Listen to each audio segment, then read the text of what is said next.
Okay. I say shalom, shalom, Shabbat, shalom to everybody. Shalom to all Israel. Shalom for this Shabbat day that the Most High have given us. Another day. You see the day is proceeding, and we give all thanks and praise to the Most High for this day. And yes, we're living in a very interesting time in our lifetime. We're living in a time where prophecies, historical events, things are going to shift and move history and certain events. All right, and we're living in a very, very, very perilous time, a very serious time, and a time where everybody has to pay attention and focus. And the Most High is going to get everybody's attention very soon. All right, before and after this election, people's senses are going to be awakened to the events that's going to take place in the earth. And you know, I like to touch on current events. That's my thing. I love that. And as we see, my topic, which is a very fitting topic, and the topic is, who will the ruling elites select? Will they select Kamala Harris, or will they select Teflon Don Donald Trump? All right? And to a lot of people, they say, oh, Kamala Harris has to win no matter what. She has to win. All right? That's the fervor out there. Okay? And I could listen to what people are saying, but everything goes according to prophecies, prophetic events. Nothing is going to derail or change that or alter that or stop that. Okay? Now, Kamala Harris is playing one role for the wicked agenda, the ruling elites, which is the shadow government, the invisible government, all right, the invisible government, all right, which I call a shadow government.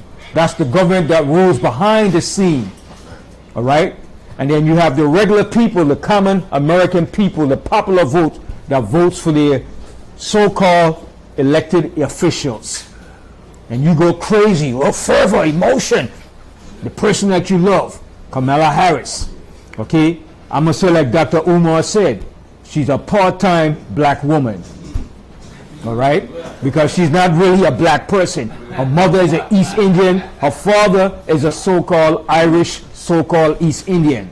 Okay? None of our parents came through the transatlantic slave trade of our ancestors. Okay? So like Dr. Umar said, a part-time black woman. Now, she's playing a role, a major vital role by the elites. All right?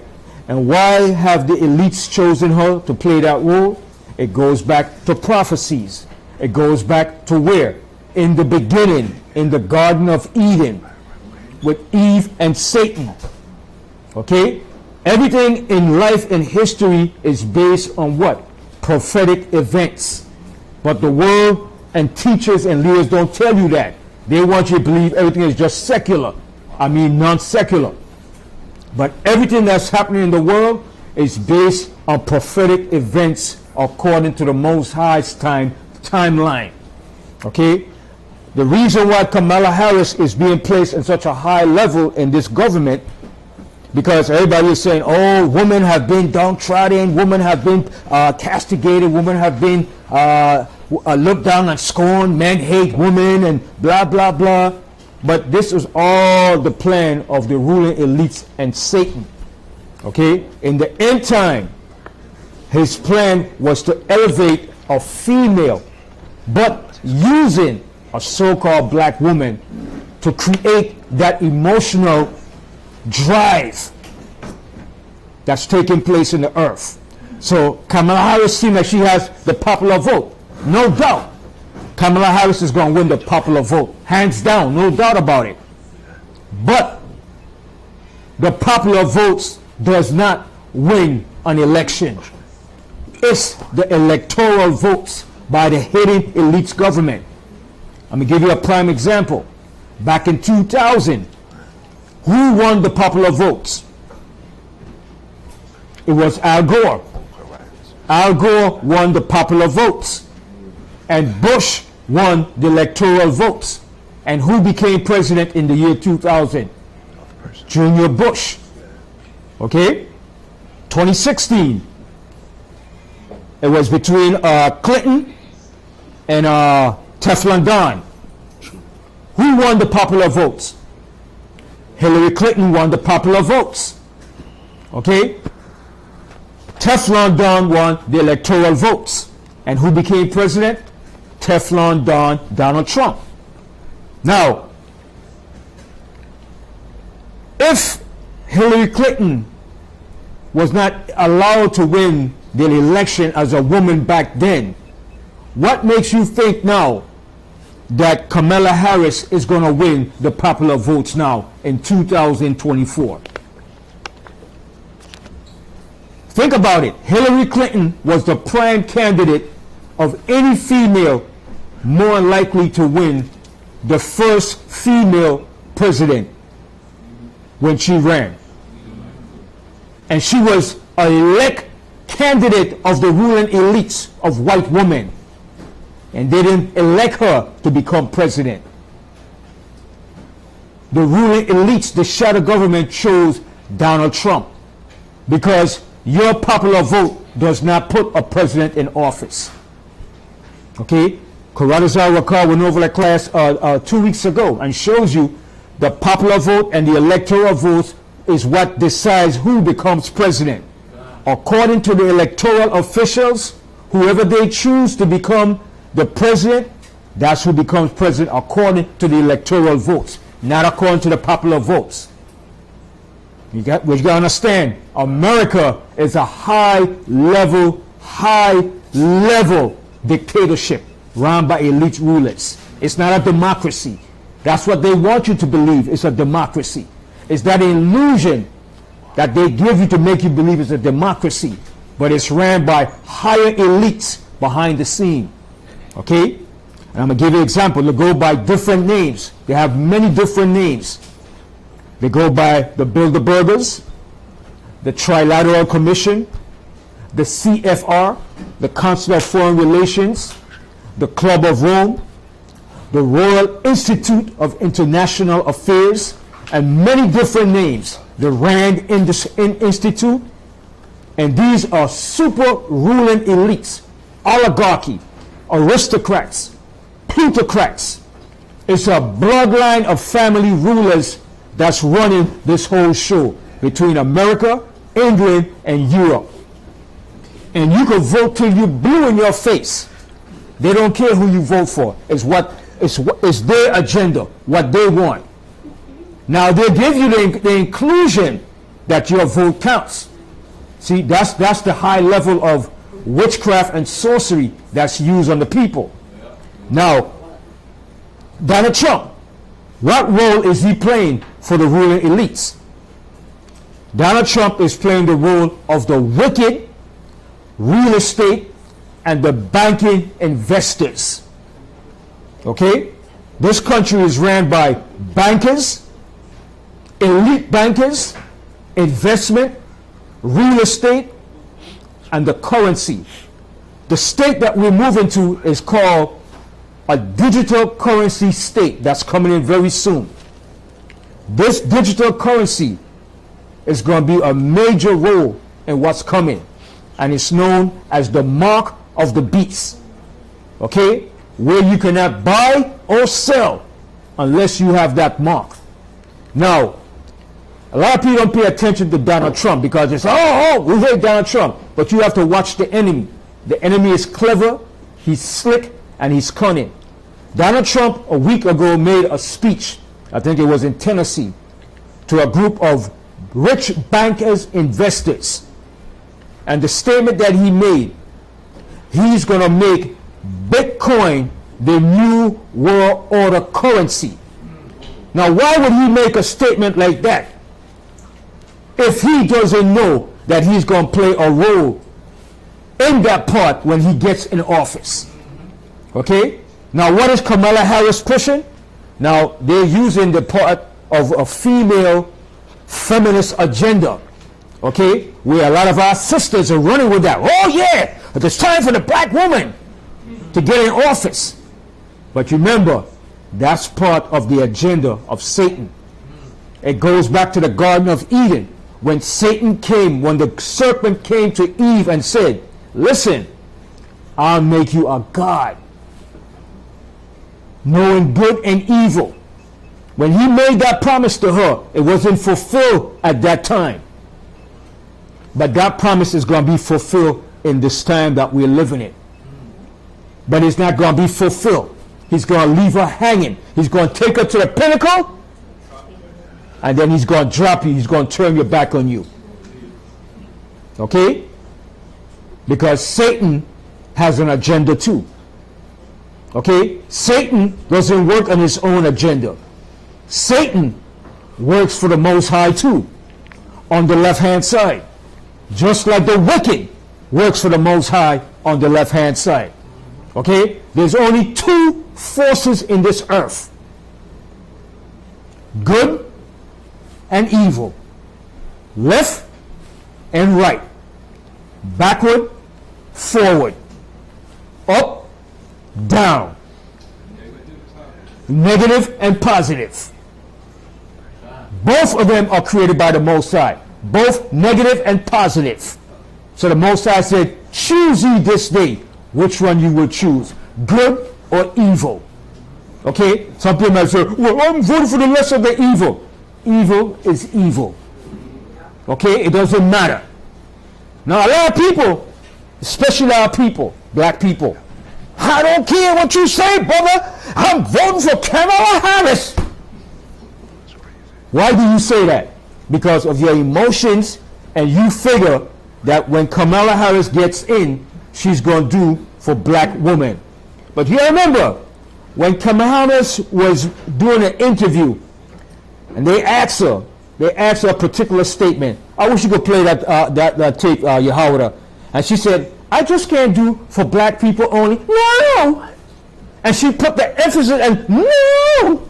I just can't do for black people only. But remember, when she was in office, she passed a crime bill for the Chinese, for the gay and the lesbian transvestite. They had laws and bills put in place for them.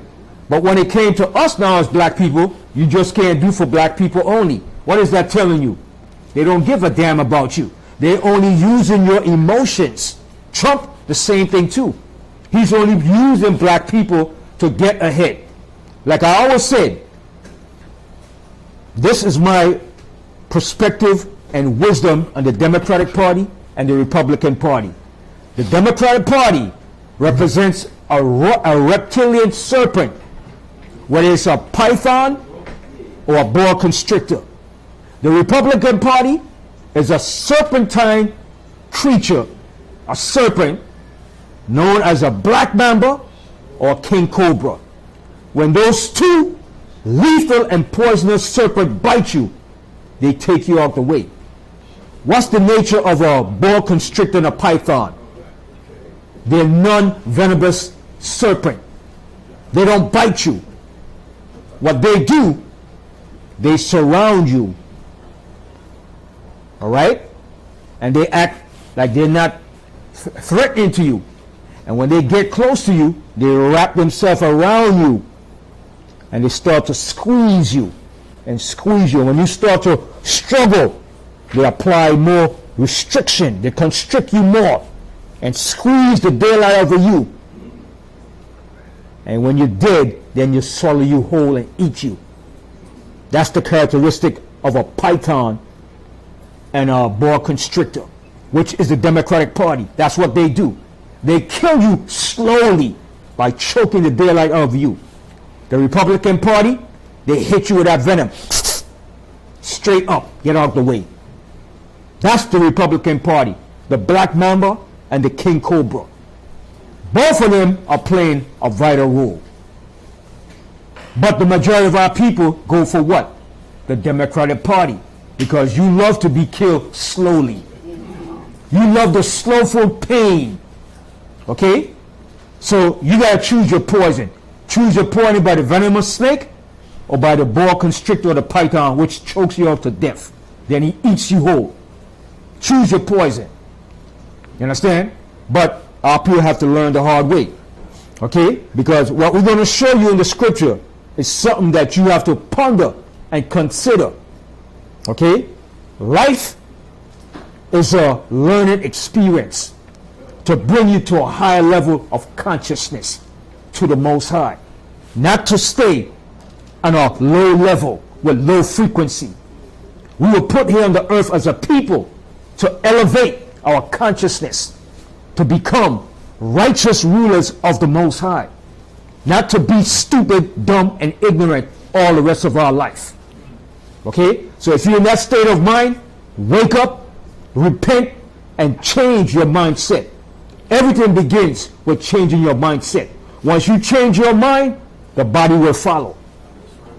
But if you remain in a stupid, dumb, ignorant, uninformed, willingly stupid, and ignorant, because the scripture said a lot of our people are willingly ignorant. And the Most High said because of that, he will send you a strong delusion that you will believe a lie.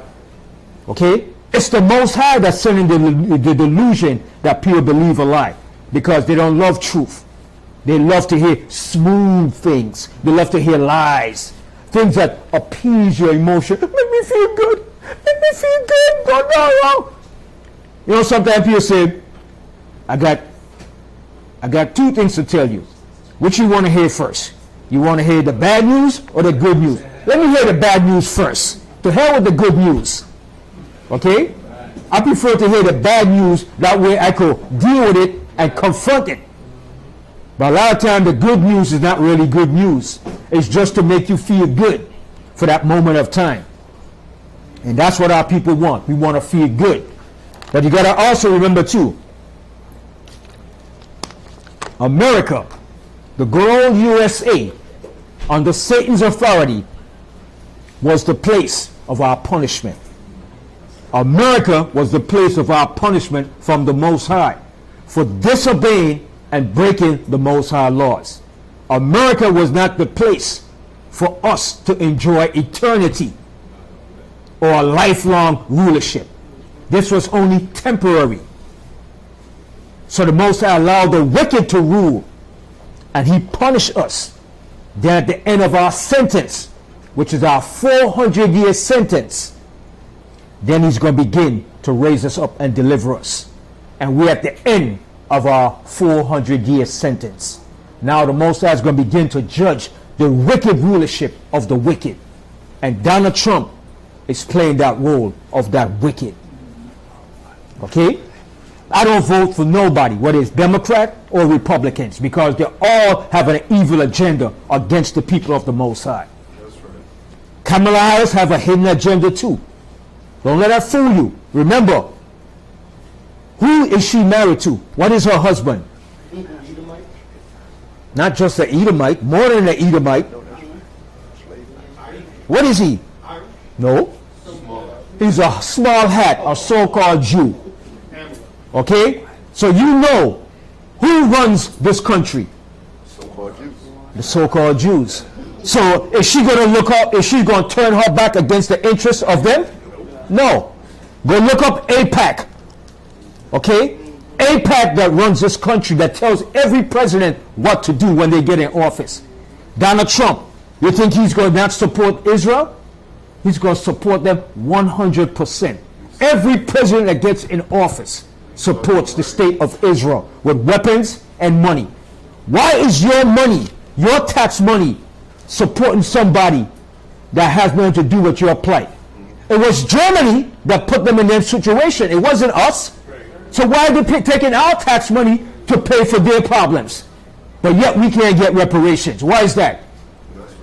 You got to see what's going on. It's all a game they're playing with us, man.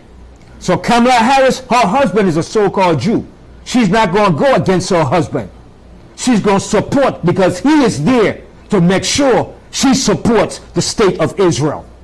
Okay? And if she say anything against the state of Israel, they will put her behind a check. They will let her know, listen, your job and duty is to support and finance the state of Israel by any means necessary. America will not stop supporting the state of Israel. They just got $3.5 billion just the other day. Okay? They're going to support them until they're dragged down into this third world war. Okay? And they're going to find out the people that they've been supporting for the last 100 years are not the people of the Most High. The people of the Most High is right here in America that you brought in slaves. That's the people of the Most High. And the Most High tells you, they're going to say, man, go to Jeremiah 16:11 real quick. 16:11. Jeremiah 16:19. Then we're going to go to Proverbs 16:16, Job. Go to Jeremiah 16 and 19. Read that book of Jeremiah, chapter 16, verse 19. O Lord Yahweh, my strength and my fortress and my refuge in the day of affliction. And the Most High is our refuge in the day of affliction. The Most High is going to be our refuge. Go ahead. The Gentiles shall come unto thee from the ends of the earth. The Gentiles are the other nations, mainly white people, white European people, and all the other nations. Go ahead. And shall say, surely our fathers have inherited lies. And that's what they're going to say when the truth is finally brought out to the highest level. Oh man, we were taught lies. We didn't know that you were the people of the Most High. Oh, those people are not the people of the Most High. They're going to find out, and they're going to say, wow, we've been taught lies by our fathers. By who? By your historians, your scholars, your theologians. They taught the people massive lies to keep this lie going for a long period of time. Continue reading it. It says, vanity and things wherein there is no profit. And vanity is nothing that's vain, that's worthless. It's nothing. Vanity and lies. And that's what they're going to find out very soon. That they were taught lies by their scholars, their biblical leaders, the so-called historians, the so-called scholars in the higher learning, in the collegiate level, in the preschool, elementary school. They were taught lies by their teachers and their scholars, and the truth is going to be brought out. Okay, so let me jump into my subject now. I know a lot of people is going to be mad and offended because, oh, you hate black women. No, I don't hate black women. No, I'm going to hate the black woman. My mother is a black woman. My sister is a black woman. Okay?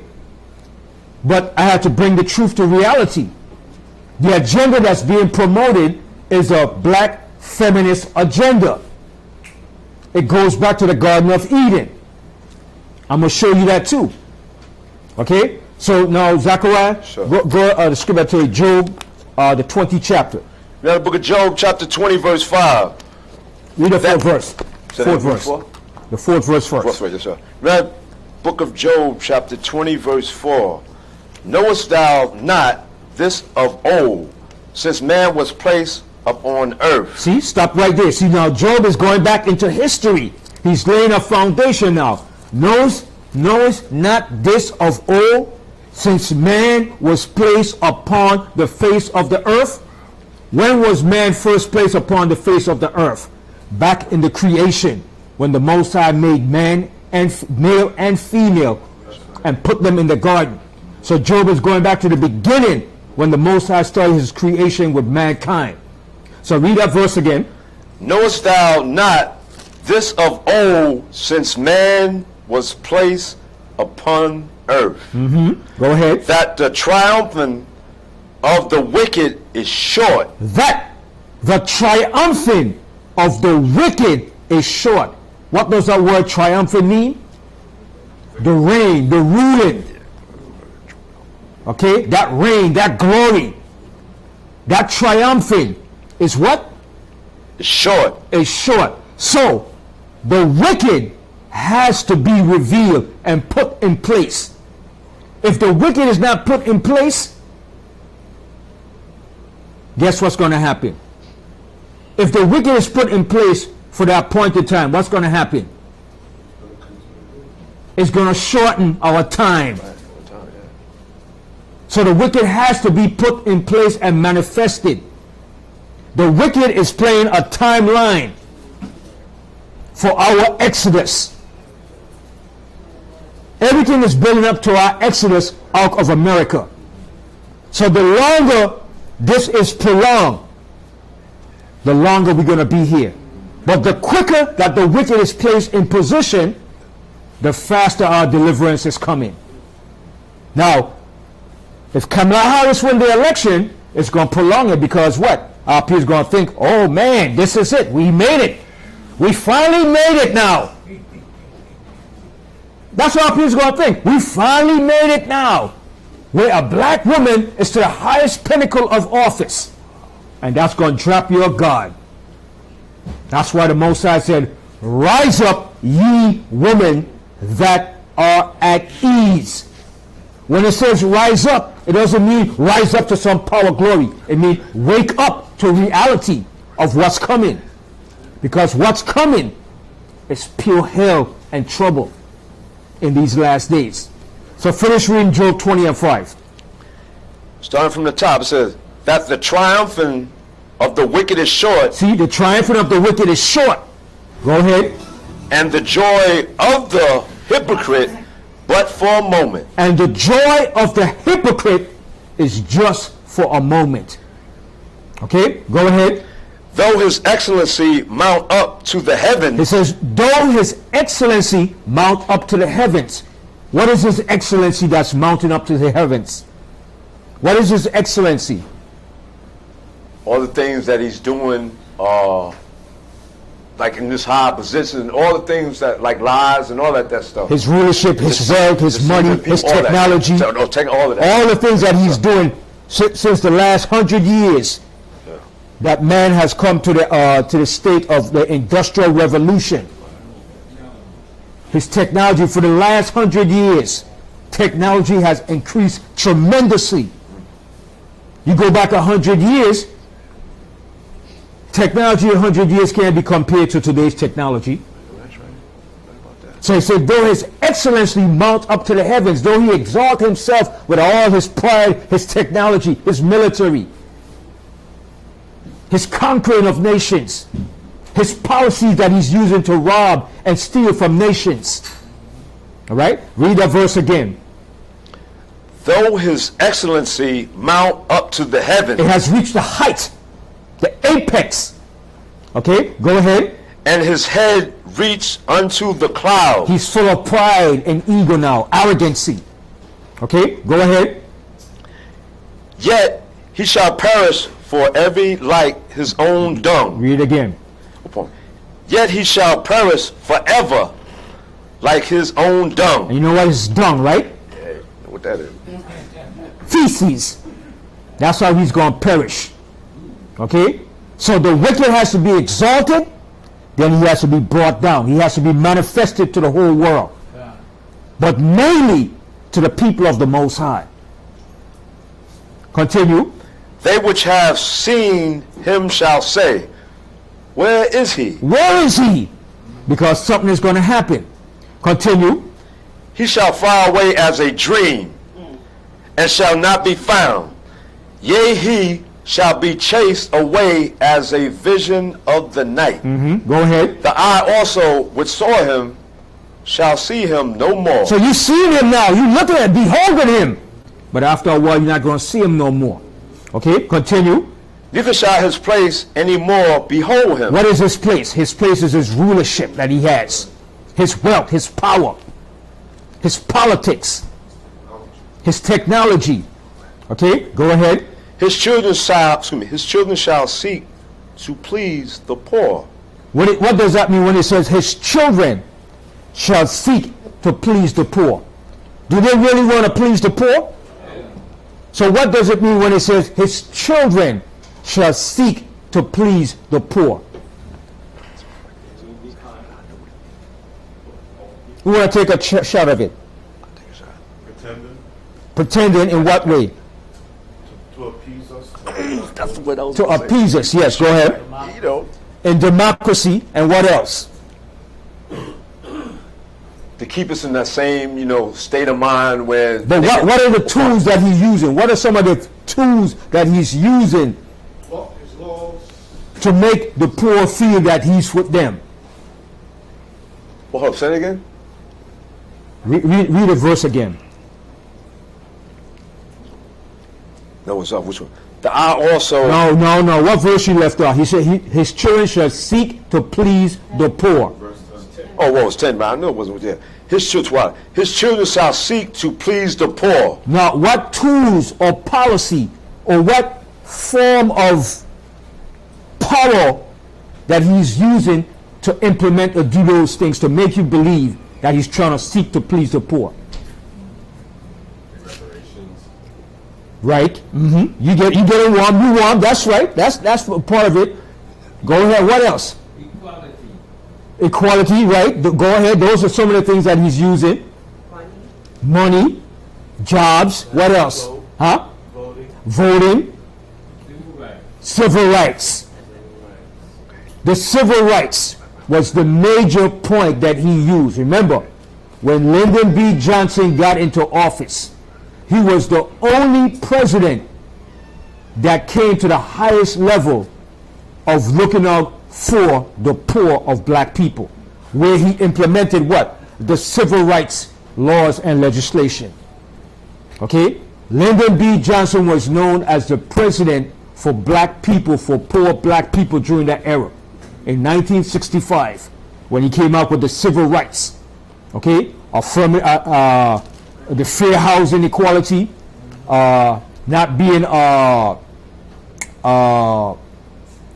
racist against whenever you go to a store to buy or purchase or getting banking loans or anything. He implemented laws and legislation in a form of protection against black people from the racist institution. So that's why he said he shall seek to please the poor. But that was all an appeasement. You understand? Because remember, prior to the civil rights, what was happening to black people? We were fighting for what? Civil rights.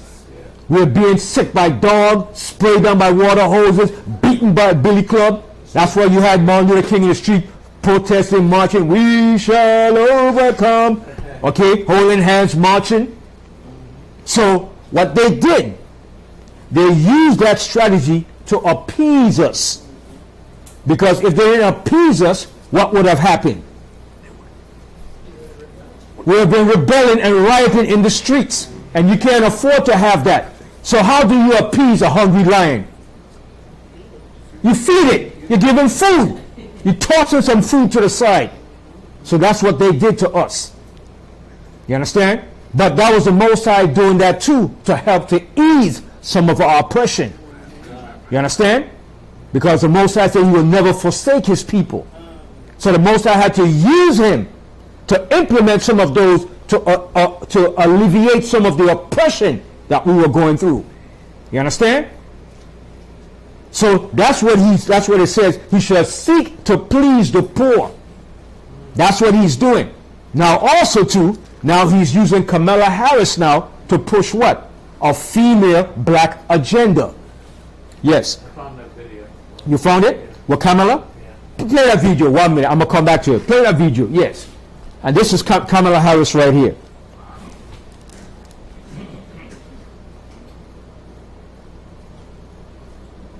Let's really be clear about that.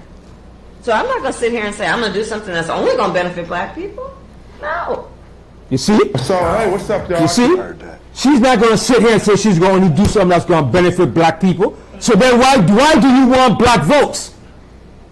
I understand? Why do you want black votes if you're not going to sit here and just only do things for black people, but you did for everybody else? You see how they are? She said, no! No! Here she put that emphasis, no! That voice got higher, no! That demon came out, yeah. And she know the elites is listening. Yeah, she said she has to play both sides of the fence. She's playing to appease your emotions, but she said, I have to do what my masters say behind the scene. Every last one of your elected officials are working for the elite government, the elite secret government. And they have to know how to say certain things to appease you and how to stay in line with their masters. Because if they get out of line with their masters, they're not going to get up there. You understand? So she had to say that to let the ruler at least know, listen, I'm not just going to give everything to black people now. I'm still working with you. Now, it's a good thing. That clip is only 8 seconds long. 8 seconds long. And see, everything is recorded and kept as archives records to play back when you screw up and when you try to lie. So it came out her own mouth. I'm not just going to sit here and say, I'm going to do only things for black people. No! Her voice, my pitch get high. No! Yeah, she emphasized, no, I'm not going to do that. So what is she going to do when she gets into office? She's going to take you to the pinnacle, and she's going to drop you like a hot potato. Okay? What you going to see. But my perspective, I strongly believe, that's me speaking. I'm not saying for everybody, but me personally, according to what I see prophetically, she will not get in office. She will win the popular votes, but she will not win the electoral votes. Teflon Don will win the electoral votes. And not because I love Teflon Don, but because he has to play the part of the wicked to make our people wake up to the truth. That's how the Most High is going to make our people come to the truth. When the wicked is put in front of your face, and the wicked is on you like a hot iron, hammering you. The Most High said, in your affliction, you will seek him early. Okay? It's going to take the wicked to make us return back to the Most High. Okay? And I'm going to say it again. I said it 6 months back. Will Teflon Don re-emerge as the elected candidate? I'm going to say yes. Okay? And he's going to get back in there. Okay? Either he's going to get back in by a coup, he's going to force his way in, but the elites is going to put him back in the office to finish their plan. You know why? Because America is at the end of their rulership. Okay? This is the end of their rulership. And this is the last end of the Roman Empire. And if you know how the Roman Empire came into power, it wasn't done by voting. It came into power by war and taking nations down. Bloodshed. Okay? That's how the Roman Empire came into power, and that's the way it's going out. And the ruling elites know that they're at the end of their rulership, and they have to contend and deal with two major forces, China and Russia. And they're not going to allow to put a female in position. They want a staunch, white-blooded, male chauvinist, arrogant, pompous, arrogant, white ruler, known as Teflon Don. He's the man they want in office. That's their spirit. That's their true nature. No, brother. No. Mark my words. Mark my words. But if I'm wrong, I will accept I'm wrong and I'll apologize. But I know according to prophecies, according to the time that we're living in, to the timeline of America's reign, the end of their rulership, the end of this Roman Empire, they will put Donald J. Trump, Teflon Don, back in office to finish off what they have left. And we're going to go into the scripture and show you why I said these things. Okay? Now finish reading that 10th verse of Job. Yep, I'm stopping. Tell me to say. You know, in fact, play Kamala Harris tape again. I like to hear what she said. No! I like to hear that. It turns me on. No! Like, what? Wow, that's crazy. Funny.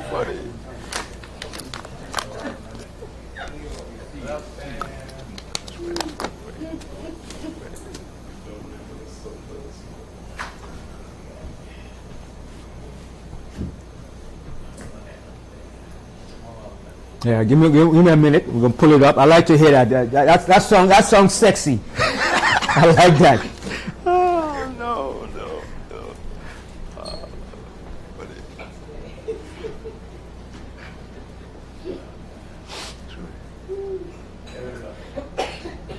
Let's really be clear about that. So I'm not going to sit here and say I'm going to do something that's only going to benefit black people. No. You see? She said, let's be clear. Let's be clear about this.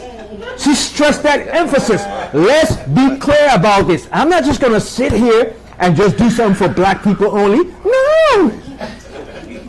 It's like Barack Obama Yeah. said, I'm the president of everybody. Yeah, I'm not just here for black people. Why they always do us that, man? Why do they always shortchange us, man? You understand? I'm telling you. Okay, let's go back to Joe. But I like that. That's the record there. That's the timeline and stamp for black people to see what we're up against. Okay? And Trump is not going to, listen, Trump is not going to do nothing for you neither. Okay? Trump is a, I don't want to say it because I know they're going to take the video down. Okay? But Trump is a black mamba. He's a poisonous, venomous snake. Okay? But the good thing about Trump, he doesn't hold back what he say and what he meant. He tells you straight up, whether you like it, want to appease you, he tells you straight up. Like he said, Kamala, all the years I know her, she was Indian. Now she's black. She's black. He already said it, black. He told you straight up. He said, you understand? Trump is that type of guy. He's not going to hold back and play games with you. He's a brute beast. He's a low life nigger. Put it that way. That's what he is. He's a nigger on a low level. Okay? All right. Finish reading Job 20 and 10. Yes, sir. I'm reading again from Job 20 and 10. It says, his children shall seek to please the poor, and his hands shall restore their goods. So his children shall seek to please the poor, and that's what they've been doing. All right, giving you money, affirmative action. They put certain leaders to sell out. They put you as boule leaders. Everybody know what's a boule leaders, right? Boule leaders are certain blacks that make it to the top, and they're gatekeepers to protect the interests of the white rulership, and only a few amount of blacks could get to that position. They monitor and they watch that position. It's only a hand-picked, selected few blacks could make it to the top and become rich. Okay, Oprah Winfrey is part of it. Okay, she's part of that boule society. Yes. And that's just to give you hope. Just to give you hope, a false illusion. Okay, everything is set up in this system in the matrix. Okay, okay. Continue reading on. It says, his bones are full of the sin of his youth. Right. Go ahead. Which shall lie down with him in the dust. Though wickedness be sweet in his mouth. See, wickedness is sweet in their mouth. That's their thing. They love wickedness. Okay? Now some people might think, but Trump is going to bring in Project 2025. Project 2025 is not just part of Trump plans. That's part of the plans of the ruling elites too. That's part of their agenda. That's part of the final agenda that's going to be brought in. Not just by Trump. Even Kamala Harris is going to have to uphold it when she gets in there too.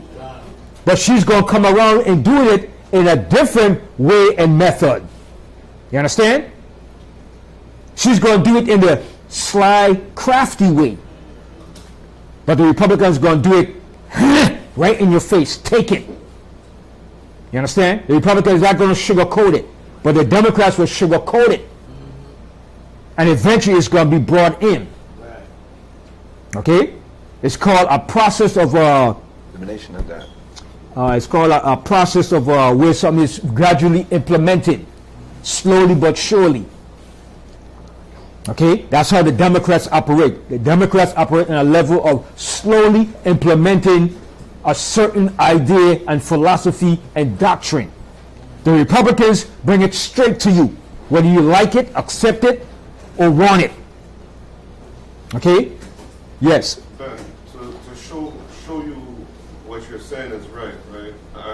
When you bought a house underneath Obama, they had an insurance they called the PMI insurance. What they did was they took it away, and they didn't ultimately take it away. They said, all right, They gradually. just this piece, and then throughout the duration of the loan, you don't have to pay it back. When they came back into power, they put it back, and now you have to pay Triple. throughout the duration of the loan. So this is crazy. So Yeah. what you're saying is true. That's how they operate. Yeah. You understand? But the Republicans, they're straight up devils. You understand? There's another concept too, the wolf and the fox. Which party represents the fox? Which political party represents the fox? Just said that. What is the characteristic of a fox? Cunning. sly, cunning. What is the characteristic of a wolf? A wolf just take you out. Right? A wolf comes out ferociously and attacks you. Attacks you. He doesn't play no game. He's not waiting for the second chance. He comes out straight for the kill. The fox, he come around, plays, run, come back, and then he comes in for the kill. That's the Democratic Party. The Republicans go straight for the kill. That's the wolf. Vicious. Okay? Okay, so continue reading on. Yeah, it says, though he hide it under his tongue. Though he hide his wickedness under his tongue, go ahead. Though he spare it and forsake it not, but keep it still within his mouth. It's still within him. That's what it's in his DNA. It's in him. He's not going to change. Continue. Yet his meat in his bowels is turned. It is the gall of ops. You know what's the within gall him. of asp? Asp is a poisonous snake. Look up the word asp, A-S-P, and see what it tells you. An asp is a poisonous snake, a very venomous snake. Okay, so it says it is the gall of asp, of an asp. Gall, you know what's gall? Something that's bitter. Anybody found? Look up the word asp, A-S-P, and see what it says. A small southern European viper with an upturned snout. Right? So it's a viper, And vipers are poisonous snakes. Okay? Go ahead. Yeah, so it said, he hath swallowed down riches. See, he has swallowed down riches. How has he swallowed down riches? By robbing and stealing and conquering nations of their riches, mainly Africa. Go ahead. And he shall vomit them up again. But he's going to vomit them up again. He's going to give it back up. Because what he stole is not his. It's going to be taken back from him. Go ahead. The Most High Power shall cast them out of his belly. See, the Most High is going to cast it out of his belly. Go ahead. He shall suck the poison of ops. The viper's tongue shall slay him. See, the viper's tongue shall slay him. A viper is a poisonous snake. All right, a cobra, a black mamba. Okay, what's a rattlesnake? That's a viper too. And the good thing about a rattlesnake, though, before it strikes, it lets you know. It rattled that tail to let you know I'm gonna strike. All right. So when you hear him start rattling, get the hell out of Dodge. Don't stay there and say, "Oh no, scared of no snake." I don't like snakes. None of them, whether they're poisonous or non-poisonous. I don't want no snake around my house. Talking about you got a snake as a pet. Mike Oliver, remember the female, the white woman that had the snake in her house? Right. Had a python, a boa, a python. The silly, dumb white broad had a big friggin' python sleeping in her bedtime with her pet. All right? How stupid can you be? She had a python sleep in her bed. So the python wouldn't eat for days, for months. He's just there. And she's like, why are you not eating? Why are you eating? So she went to the doctor. I found the doctor with the vet and said, my pet snake is not eating. You stupid. So the vet said, hey, the reason why he's not eating, because he's sizing you up to see when he could swallow you and eat you whole. When the white brought her, she was like, oh, yes. The python was in the bed checking you out to see how much he could consume you and swallow you whole. So he was fasting for that whole entire time. So when he eats you, he will be full for that whole month. And the job of python, he crushes you, and then he swallows you and eats you whole. That's right. A python could swallow a man, a cow. Okay, it will take him a while, but he will swallow that cow whole. Yeah. Show you how simple these white people are. Pets like Yeah. this guy had a pet of Komodo dragon. He kept them. His neighbors were telling him, his office buddies were telling him, yo, don't keep that thing. Next thing they know, he's dead. And they ate him for lunch. They told him not to keep the thing. I don't know what they think of these animals. Yeah, you don't tame. You can't tame that. You can't tame a serpent. Komodo dragon. No, Komodo dragon. That's a vicious thing, man. That thing is serious, man. They own their own island. Yeah, they live down in desolate islands, man. You can't tame a snake. I don't care how much you have a snake. You can't tame it. When he gets hungry, you're his dinner. Especially if it's a python or a boa constrictor. Just their saliva alone is lethal. Yeah. You understand? So I don't want no. I don't care if you're a little baby snake. I don't want no snake. A little baby snake come to be a big snake. Okay? I don't like snakes. I don't like none. So the Most High made them, but He made them for a reason, and they could stay on that side, not next to me. Ain't gonna snake stay in my bed, sleep in my bed. You crazy? And you got a snake sleeping in your bed. Stupid, man. Talking about her pet snake. You should have already ate her behind, boy. You got a snake sleeping in your bed next to you. All right, go ahead. It said, he hath swallowed down riches, and he shall vomit them up. Okay, I'm reading it. Again, Most High Power shall cast them out of his belly. He shall suck the poison of the ops. The viper's tongue shall slay him. He shall not see the rivers, the floods. Right, he's not going to see prosperity in the end. That's what he's looking for. Because remember, Trump and his supporters' statement, their main motto is what? MAGA. Make America great again. America is not going to be great again. It's over.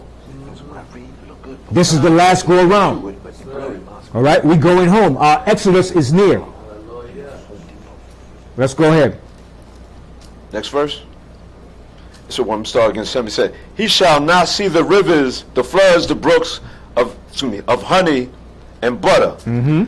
That which he labored for shall he restore. See, that which he labored for shall he restore. Everything that he has garnished and gained, he's going to restore. All right? But guess what? Eventually, we are going to get reparations. He's going to cough up that money. All right? The Most High is going to force him to give us back what was due us. But he's not going to do it in his own power. But we're going to get some before we leave it. Just like when we left Egypt, it's going to be the same thing all over again. All right? Go ahead. And shall not swallow it down. According to his substance shall the restitution be, and he shall not rejoice therein. Because he hath oppressed and hath forsaken the poor. And that's what he has done since the beginning of time, since he came into rulership. Because he hath oppressed and forsaken the poor. That's what he has done. He still doesn't give a damn about the poor. All he does is use and exploit the poor. And notice when every political person gets in office or they're running, right? Their main speech is, when we get in office, we're going to look out for the middle class. Why you never hear him say about the poor? It's always about the middle class. What happened to the poor people? Because the poor people is just there to use and grind, to blood suck you. That's all it's about. All right? And the Most High tells you, hold that. Let's go to the book of James. I want to show you something here. James, the 2nd chapter.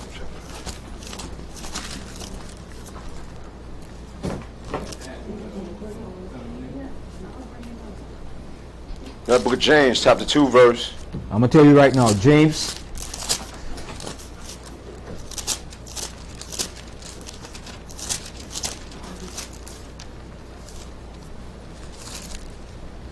James, the 2nd chapter. And start here from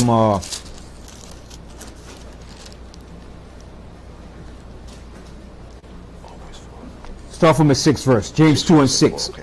The book of James, chapter 2, verse 6. But ye have despised the poor. Who have despised the poor? The rich, the powerful, the ruling elites. The same people that up here trust, oh, we're going to vote for this party, we're going to vote for that. They don't give a damn about the poor. Read that verse again. But ye have despised the poor. Do not rich men oppress you? Who oppress you? The rich.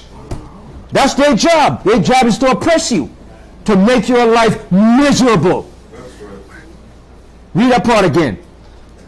But ye have despised the poor. Do not rich men oppress you and draw you before the judgment seats? And what is the judgment seat that they bring you to? Their court system. That's why they set up the court systems.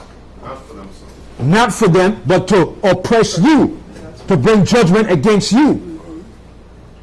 And who was famous for that? Kamala Harris.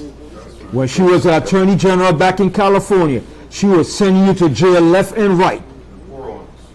All right? What's that? The poor ones. The poor. Yeah, she wasn't sending the rich to jail. It was the poor. All right, go ahead. Do not they blaspheme that worthy name by the which ye are called? And that's what they do. They blaspheme the name of the Most High and you. Okay, go ahead. If you fulfill the law, if you fulfill the royal law. Okay, that's it. Okay, now from there, lose all those scriptures. Now let's go to Proverbs 16:4. So now I'm showing you the reason why Trump is going to get back in office. All right? Why I personally said he's going to win the re-election. Not by, but hear me good now. Not by the popular votes. Right. Kamala Harris will win the popular votes of the people. But Trump will win the electoral votes by the ruling elite. That's right. You said she's leading in all the polls now. Yeah, she has a popular vote, no matter what. That's a fact. That hands down.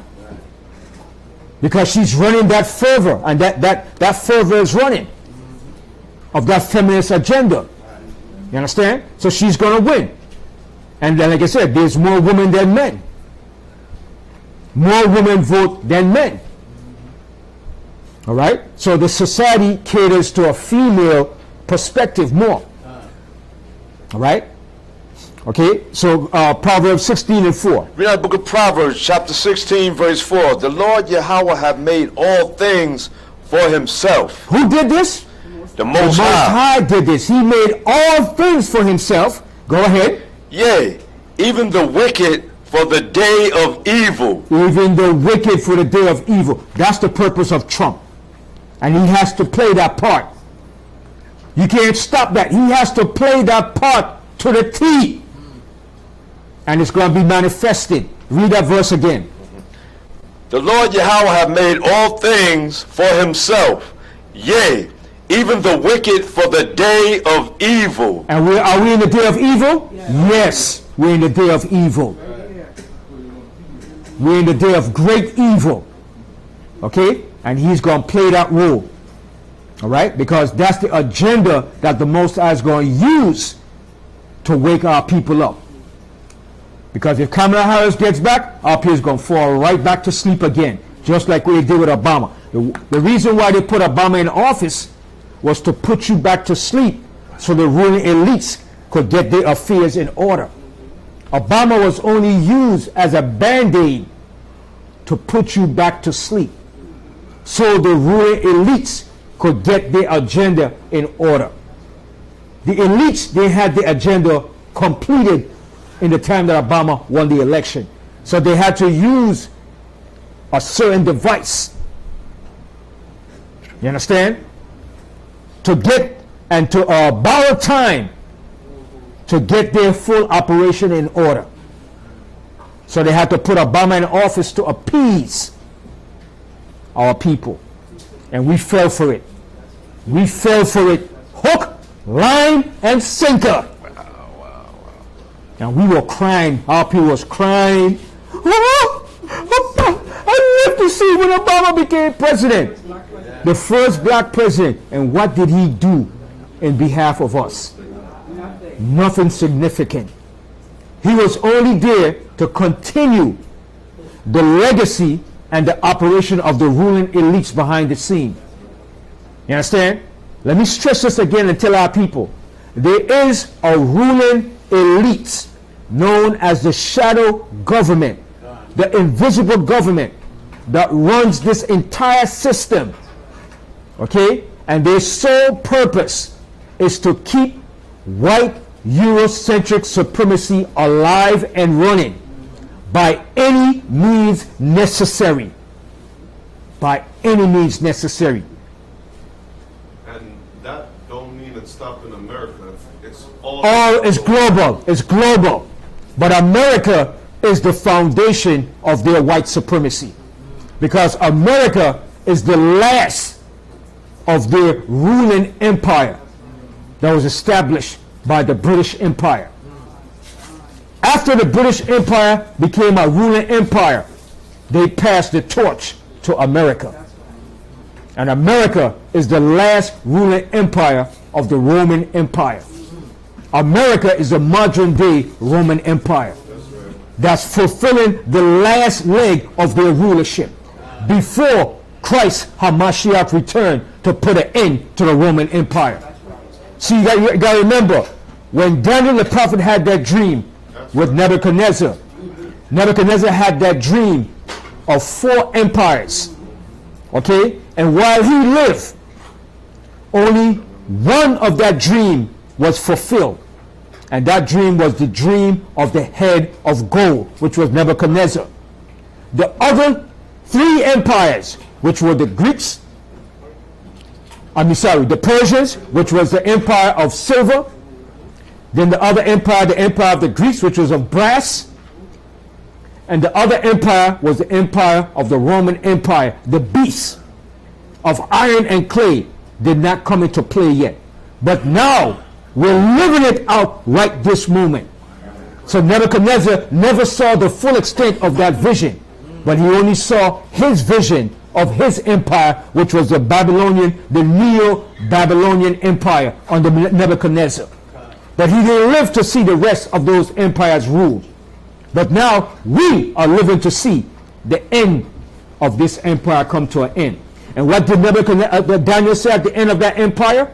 It said, the rock, which is Christ, Yahushua, is going to smoke, is going to smite that beast and break it into pieces. And that's the empire that we're living in right now. The feet of iron and clay, which is the Roman Empire, which is America. That's the time we're living in. So everything is based on biblical prophecies. That's the way the Most High said, using the children of Israel to determine world history. History is based on biblical prophecies. If it's not based, if your history is not based on biblical prophecies, it's off. Just by America being in existence is based on biblical prophecy. And the end of America's existence is based on biblical prophecy, where it's going to be burned with fire. It's going to be burned with fire. That's the end of America's history. All right? So Trump has to get in to play that part, to fulfill that part, where Christ and the angels coming to destroy this wicked empire. All right? So we read Proverbs 16:4, right? Yes, sir. All right. Now, we're going to come back to Teflon Don. Now, let's deal with Kamala Harris. What role is she playing now? All right? Let's deal with Kamala Harris. I'm not just going to sit here and say I'm going to do things for black people only. No! That sounds so, I love she said, no! I like that. No! And that no is an emphatic no. That no is not a maybe, yes, I think so. That no is no. Because her husband is going to tell her, don't you dare do anything for those black people. Because her husband is a so-called Jew. And he is there for the interests of his people. And she's not black. She's a part-time black woman. Okay, just like Dr. Umar said. That's his words. I'm going to repeat his words. So I don't want to take his shine from his words. That's what he said, Dr. Umar Johnson. She said, this part-time black woman. And he's right. And Trump said it too. Trump too, right? Teflon Don, right? Yeah. All right? So now, but I don't hate Kamala Harris. But I know what she's about. She's playing a role. She has an agenda to play. Okay? And she knows it too. She knows it too. Every last one of them know their role and agenda. She knows she's playing that role that was given to Eve in the garden. Okay? So let's go into that now. Like I said, everything is based on biblical prophecies. Let's go back to Genesis in the beginning of time in the garden.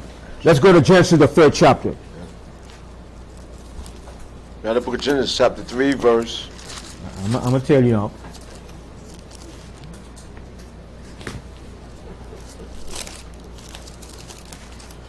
Genesis 3, and let's start from the first verse. Genesis 3 and 1. Yep. Read the book of Genesis chapter 3 verse 1.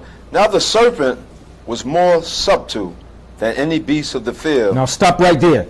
Now it says the serpent. What is the characteristic of a serpent? Sly, Cunning, crafty, very patient. A serpent will wait for you until the opportune time to strike or to swallow you whole. He's not in a hurry. Check out a boa constrictor or python. They ain't no hurry to devour you. They'll take their time. All right? While you calm and cool, they're not applying no pressure. But once you start to struggle and resist, they start to apply more pressure. And when you struggle more, they get tighter. And the more you struggle, they get tighter and tighter until they stop feeling your vibration of you struggling. And then when you finish, then they take their time and swallow you whole and eat you. Now, a serpent, a poisonous one, when he wants to get his prey, it waits for his prey. It's silent. It goes on whisper mode. You ever see the white man made his technology called the chopper car, whisper mode? It goes in silent. It doesn't come in with a noise. It goes in silent. You can't hear that chopper when it's coming in. He has it. Where he could go into a country with a chopper in silent mode without you hearing the propellers moving. Okay? So the serpent, he goes in that silent mode. And what does he use? His senses to pick up your vibration. It's called a pick. And he stays there. And he moves and he senses your vibration. And when you see that you nonchalant, you stupid, that's when he strikes and bites you. Check out the nature of a serpent. They're very crafty and cunning. Very patient. Okay? That's why Yahushua said, he tells you in the Matthew, he said, be humble. Be wise as a serpent. He said, let me get the correct. He said, be wise as a serpent and harmless as a dove. Now, is he telling you to be a serpent? No, he said, learn the characteristics of a serpent, how he operates. A serpent is very wise. He's not stupid. And a dove is what? How is he harmless? Humble. Dove is humble. He's humble. A dove will sit there and let you pick him off and kill him and shoot him. You understand? He's a harmless creature. All right? So, read that verse again. From the top of Genesis chapter 3 verse 1. Now the serpent was more subtle than any beast of the field which the Lord Yahweh thy power had made. Now, this wasn't really a serpent in the garden. Okay? For a lot. This is parables. This is allegories, dark sayings, metaphors. This was not really a serpent in the garden, but he calls him, because the white man is a serpent. And anybody, even a black person, that moves in a certain way is a serpent too. They appear saying in the street, yo, that nigga moving like a serpent. That nigga's like a serpent, man. And some black people operate like serpents too. Like snakes. A snake in the grass. A cutthroat. Alright? So this serpent was more subtle. He was more smarter, more clever, more ingenious, more slick than anything that the Most High made. He was aware. He was informed. He had words. Okay? He knew how to bring the right words. How to entice you. How to deliver something. How to approach you. Do you know one of the greatest way? I shouldn't give out the secret. The greatest way to approach a woman, is it by you coming like a wild beast? No.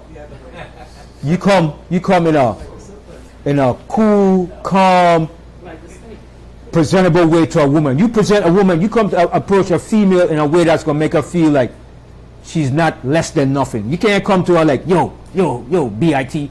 No, you can't approach a woman like that. If you want to really impress her and get her off her feet and swoop her and mesmerize her. You gotta come with charm. You gotta come like Don Wong. Player. You understand? You understand? You can't come like a wild beast. You understand? All right. So that's how the serpent came to the woman. Okay, he came cool. He had a lot of time on his hand. He was counting down like, let me see. Give me a week. I'm gonna tap into her mentals in a week time. He came to captivate her mind. That was his mission. He came to get into her mind. You understand? So this wasn't a one-day process. This was a everyday, a lengthy process until he finally got into her senses. You understand? And one of the greatest way to really attract a woman is to get into her senses, her mind. Tap into her mind. Okay, whether you do it deceitfully or honestly. Okay? I'm just showing you how the game runs, but I don't deal on the negative. I deal with the positive side. So when I approach a female, I approach them with sincerity and righteousness. If I like her, I'm going to tell her I like her straight up. Straight up. You understand? I'm not going to come with no hidden agenda. All right? Because most men come with hidden agenda. You understand? You like a woman? Tell her from the first day you see her. You like her. Let her know who you call it. Yeah, man, sister, man, I like you, man. Woo. I ain't gonna lie, man. Come straight up. Don't come with a hidden agenda, playing games, kind of stick. When you try, your ultimate goal is to do what? The ultimate goal is to get into what? You know what, right? I'm not gonna say, right? All right. So read that verse again. It says, now the serpent was more subtle than any beast of the field. So he was more subtle than any beast of the field. Go ahead. Which the Lord Yahweh, thy power, had made. See, he was more subtle than any beast that the Most High made. All right, go ahead. And he said unto the woman. And he said unto the woman. Now, he already had his rap. He already had his rap already good. Down packed. And he said to the woman, he had it down packed. Yashar Alaba. He had it down packed. You understand? He wasn't freestyling now. He had it tight. His game was tight. Right, straightforward. What? He had every comeback to her respond. And I said, he had to say, well, I'll come back to you next week on that now. He had to respond to everything that he said to her. And she came back and said, but what about it? He said, and he came back with it. But one thing he didn't do in the end, he didn't tell her the full deal of that package.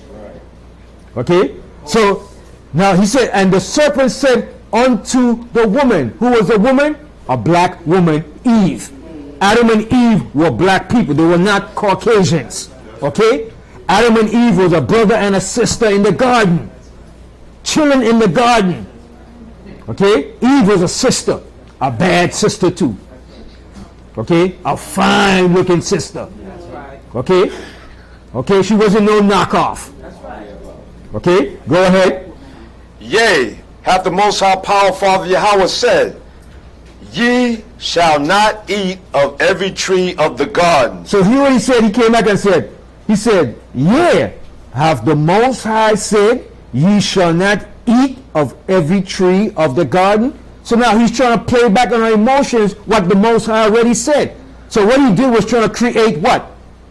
Doubt. Doubt, yeah. He was trying to create doubt in her mind by doing that. Because the Most High already told them, you shall not eat of every tree of the garden, except certain trees. So he came back now and said, here, did the Most High say you shall not eat of every tree of the garden? He went straight to her. He went in laser focus, laser attention, straight to her. You understand? So he had an initial plan to wear and tear and break her down. All right, go ahead. And the woman said unto the serpent. Now she said to the serpent, she was talking back to the man. It wasn't a serpent now. Okay, for people out there. It was not a serpent crawling, whispering in the garden, and then eventually stand up. No.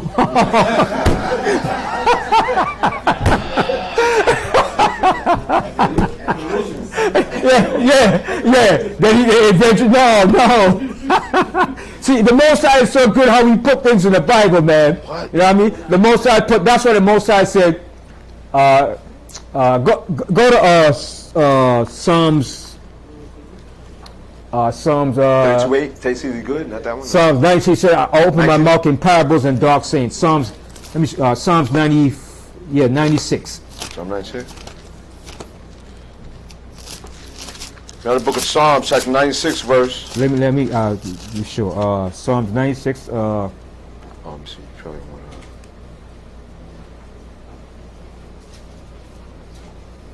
Give me 1 second. No, that's not it. Psalms 90. 91. Let me see. 91. No.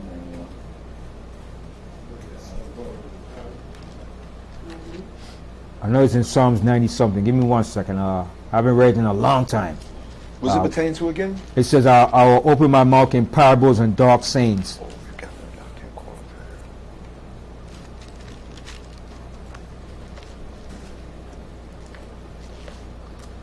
Psalm 78 and 2. That's it. To water. To water. To water. That's it. To water. Excellent. To water. To water. So, go ahead and read it now, no? You said Psalm 78? Yeah, 78 and 2, we said. Okay. Yeah, that's it. That's it. Yeah, you're right. That's why Yes. brother. Okay, EQ. start from the first verse. Yeah, all right. So, read the book of Psalms, chapter 78, verse 1. Give ear, O my people. See, it says, give ear, O my people. Listen, my people. Listen attentively. All right, go ahead. To my law. To my law, go ahead. Incline your ears to the words of my mouth. Incline your ears to the words of my mouth. Incline. Listen attentively. Open that physical and spiritual ear. Go ahead. I, the Most High, will open my mouth in a parable. In a parable. Okay? Go ahead. I will utter dark sayings of old. I will utter dark sayings of old. Parables. Okay? Go ahead. Which we have heard and known, and our fathers have told us. Go We ahead. will not hide them from their children, showing to the generation to come the praises of the Lord Yahweh, and his strength, and his wonderful works that he had done. Okay. Now go to Matthew 13, and then we're going to go back to Genesis. Go to Matthew 13. Matthew 13. And Yahushua said this himself out of his own mouth. 13 and 13. Yep. Mm-hmm. 13:13. Mm-hmm.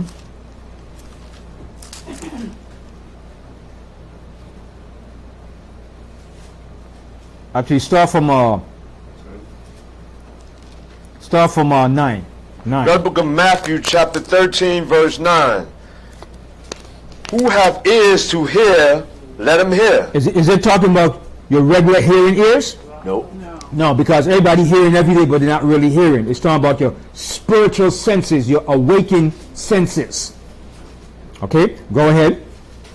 And the disciples came and said unto him, Why speakest thou unto them in parables? So the disciples came and said, man, why are you speaking in parables, man? Why are you talking in these dark sayings and riddles and stuff like that? Why you don't just say it plain and open like that? All right? So read that 10th verse again. And the disciples came and said unto him, Why speakest thou unto them in parables? And he answered and said unto them, Because it is given unto you to know the mysteries of the kingdom of heaven. But to them it is not given. It's not given to everybody, only to a selected few. So when you hear this word and you can recognize it, that's a blessing, and the Most High tap into your zone. Understand? And that's give all praises to the Most High. Once you can recognize this word, because the Most High said, my sheep hear my voice. And if you could hear it, and most of the time all it takes is common sense. It doesn't take rocket scientists or book sense. Basic common sense. And all we have to do is listen. That's the key to a lot of things. The Most High said, be more ready to hear than to give the sacrifice of fools. A lot of people don't want to hear. They just want to blah, blah, blah, blah, run their mouth before they could hear. Okay? Finish reading that. It says, For whosoever hath to him shall be given, So whatever you have, the little wisdom that you have, go ahead. and he shall have more abundance. You're going to have more. The little bit that you have, and you could learn from that and increase, you're going to gain more. Okay, go ahead. But whosoever hath not, from him shall be taken away even that he hath. Go ahead. Therefore speak I to them in He parables. said, therefore speak I to them in parables. And what's the meaning of a parable? Something that's written in riddles, dark sayings, okay? Something that's mysterious, not easily understood. Okay, go ahead. Because they seeing see not, and hearing they hear not, neither do they understand. Okay, all right. So now go back to Genesis now. So in the beginning of Genesis, it was not a serpent, it was not a cobra, it was not a python, it was not a boa constrictor, it was a man. It was a man. All right, came down in the flesh. Okay, Satan came down in the flesh as a man. Okay, And to get to Eve, he had to be cool and handsome. and guess what? And guess what? He wasn't a white boy neither. I'm gonna have a hit y'all something here. He came looking just like us, Just like a brother. just like a brother. That's the only way he could pull off what he did. He had to come looking like a brother. But that spirit that was in him was the spirit of Satan. Okay? In order for you to be deceived, most of the time, greatly deceived, it has to be by your own. That's close to you. Somebody that looks like you, represents you, talk like you, act like you, do things that you do. You understand? And you're going to find out Obama is that too. He's coming back too. That boy's coming back too. Barry is coming back too. He's coming back to finish his job too. We always said it from day one. Obama is the Antichrist. And he's coming back too. All right, okay? But that's another subject. I'm not going to lead you on to that, but he's coming back. He'll be back soon. All right? Okay, go ahead. It says, and the woman said unto the serpent, Now, Eve said to the serpent now, she spoke back to him now. So remember, they had to have a good conversation in order for him to respond back to him. She had said, who are you? I'm not talking to you. I don't know you. But he introduced, let me introduce myself. Let me introduce myself. Let me clear my throat. Let me clear my throat. Okay?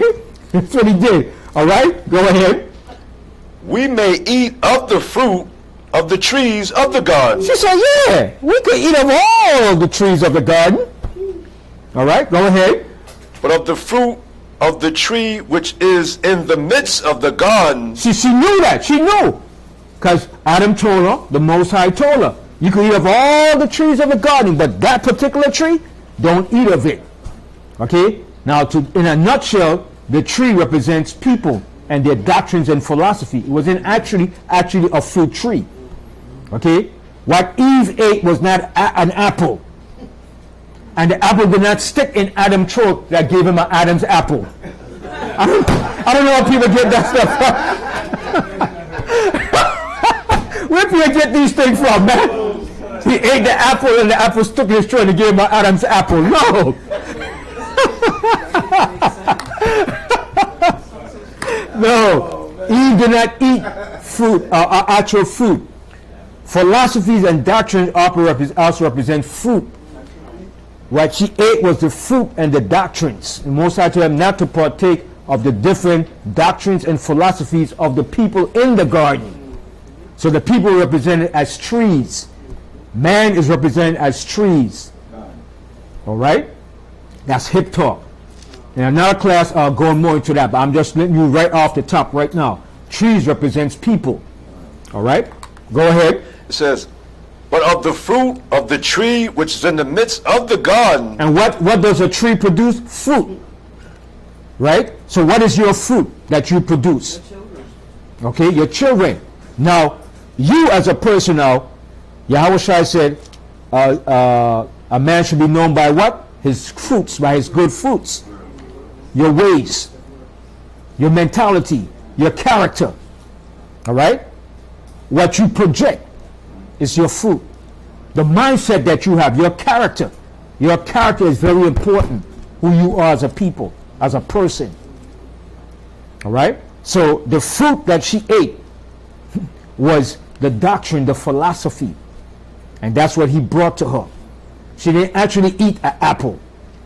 There's nowhere in here it says she ate an apple. And you can eat all the fruits you want in the world. It's not going to make you wise. What it does, for health reason, it does. It cleanses you and makes you stronger by eating fruits. Fruits is a cleanser. It cleanses your body. It nourishes you. But it's not going to make you wise. All right? Go ahead.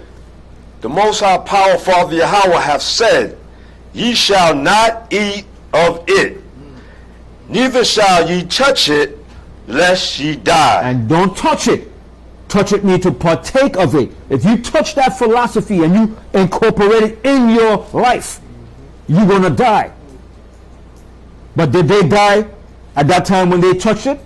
No. That was later down the line. They died spiritually. They got disconnected from the Most High. All right? Continue. And the serpent said unto the woman. So the serpent came back and said, and he came back like Kamala, no. The serpent came back and said to the woman, he came back in probably a nice way. But listen to this. Listen to this, my sister. Sister, you know I'm not here to trick you. He was rapping, man. You got to picture this thing what's going on here. For a woman just to drop her guards like that, that dude was doing some serious rapping, man. Very skillful. Skillful, articulate, sharp. He wasn't bumbling and acting like a gremlin with his pants down his behind. No. He came well sharp, dressed, looking good, smelling good. You understand? Got the right words, man. Know how to drop the lyrics, man. Okay? So go ahead. Read that verse again. Yeah. And the serpent said unto the woman, ye shall not surely die. Listen, man, you're not gonna die. Who told you you're gonna die? He said, you're not gonna die. He made that emphasis just like Kamala. No. All right, go ahead. For the Most High Power doth know that in the day ye eat thereof, then your eyes shall be opened. See what he said? Your eyes is going to be open. What eyes was he talking about? Spiritual Her eyes. spiritual eye. Not her physical eye, but her spiritual eye was going to be open.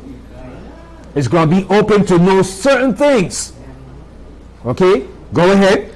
And ye shall be as gods, knowing good and evil. And see what he told her? You're going to be as gods, knowing good and evil.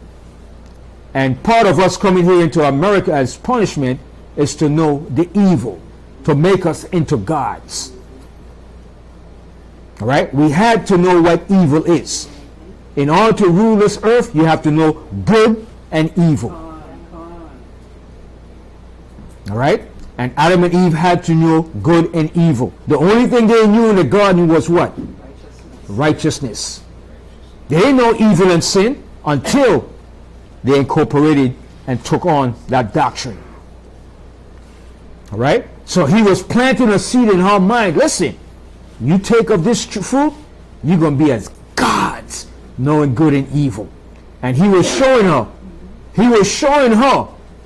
from that point up until the future things that was going to take place. All right? He peeked and tapped into her mental. All right? Go ahead. And when the woman saw that the tree was good for food, and that it was pleasant to the eyes, and a tree to be desired to make one wise, she took of the fruit thereof and did eat. And she took it, she consumed it, she took it in. Okay? Go ahead.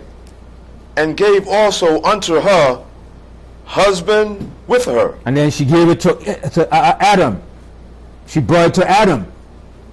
Now when she brought it to Adam, she had to do the same thing too.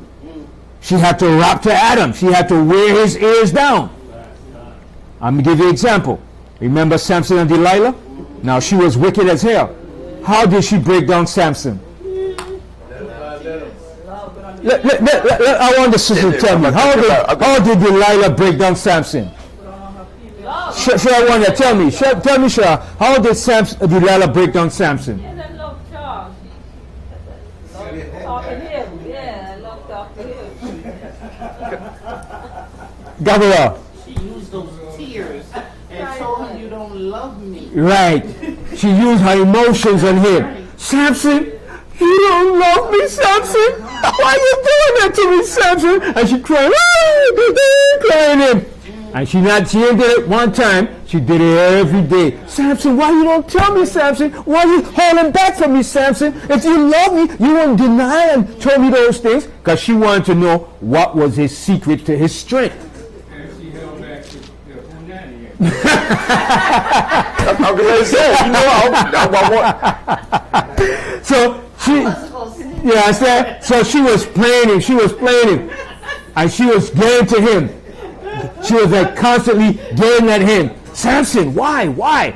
Because her mission was to do what? To utterly and finally destroy him.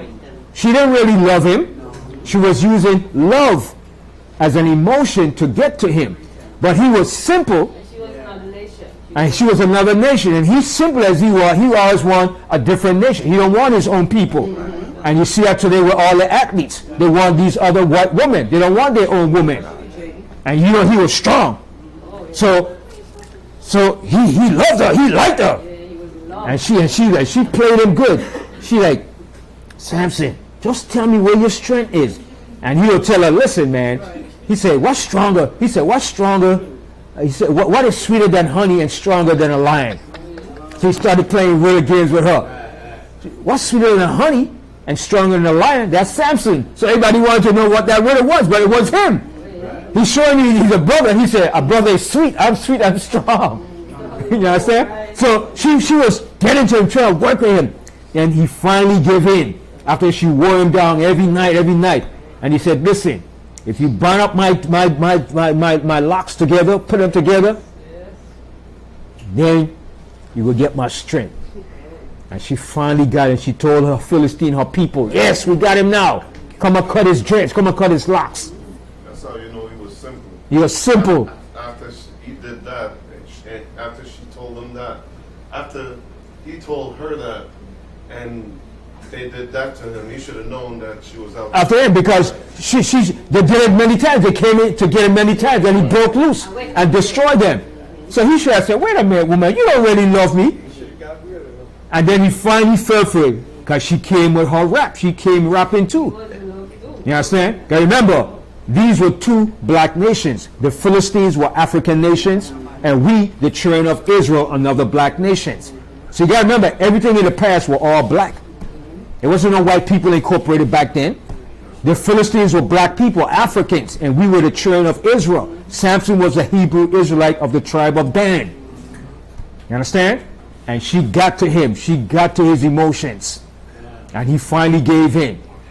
Yes, Gabriel. But the sad part is that his parents tried and tried again to get him to stay with His own people. nation, and he didn't want to do it. And Right. That made it. Because the Most High had a mission for him to do that, to destroy the Philistines. But he didn't know the mission. He didn't know the mission. You understand? Yes. There's no one say for the listening audience, his locks was braids. Right. Just braids, right.